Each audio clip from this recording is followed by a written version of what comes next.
Oh boy, another story time. I haven't done these for a while. There's not much going on right now where I am. Well, some things. And it was hard for me to remember some past experiences that I wanted to tell in my videos. But it's just not coming to me. So I just waited until I finally remembered something. Now, you know, in some of my story time videos, I talked about fighting in the first grade and anything related to school where I wasn't a very good kid. But there was this one day when I was not doing anything, something had to happen where I took the fall for it. And before we get into this video, make sure to slap a like on the videos and let's get into this right now.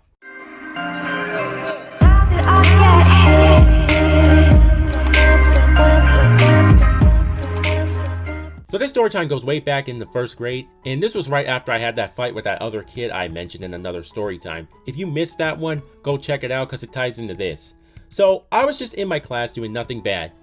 No, seriously, I wasn't doing anything wrong, which was a good thing. I usually do something wrong that gets me into trouble, but not this time. I was actually being chill because I had a good day. That's when it was finally lunchtime and I went to the cafeteria. And at this point, I wanted to just get out of that class because it was math and I hated it. As I got to my table and was about to eat lunch, the rest of the other students were loud as fuck and then some were arguing. I don't know what they were arguing about, but I just didn't care. I just wanted to eat and not think about anything. And because it was a good day for me, I thought nothing bad was going to happen to me. Boy, was I fucking wrong. So I was sitting there eating my food, then some teacher walks up to me and pulls me by my arm out of my seat and says, "To the principal's office, Xav."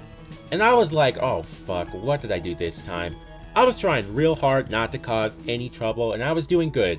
So the fact that one of the teachers would come here and grab my arm out of nowhere saying to go to the principal's office would mean that someone must have done something and then blamed it on me, as usual.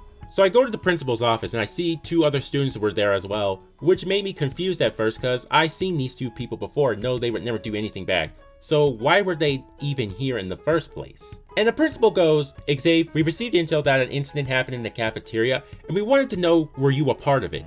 And the first thing on my mind was like, yep, I knew it. They didn't even check the cameras to see if I actually participated in any fight that was going on in the cafeteria.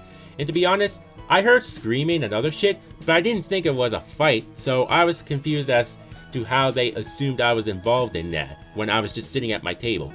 So I told the principal that I wasn't involved in that and I was just being truthful, but she didn't believe it and still was convinced that I started it.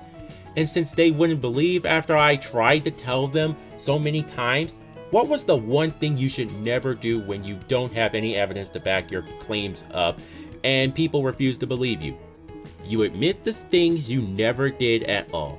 And that was the wrong way to do it because it causes more problems. And to top it all off, the other two students that were present in the office did not say one word because they knew I was telling the truth but refused to even try and tell their side of the story. And thus, I ended up paying the price and getting in a lot of trouble. This just goes to show you, when you fuck up so many times and you are actually trying to change and not do anything bad, you end up getting blamed for something you didn't do and your life is ruined. Now, if I had not done anything bad throughout the entire school year, then maybe, just maybe, I would be in the clear and nobody would hate my ass. So yeah, that's the story about me getting blamed for something in school I never did in my entire life. And the moral of this story is, don't admit the stuff you never did, otherwise you will get fucked over. And that's it for the video today, guys. If you enjoyed this video, make sure to slap a like on it, subscribe if you are new, leave your stories in the comments down below, and I will see you all later. Peace.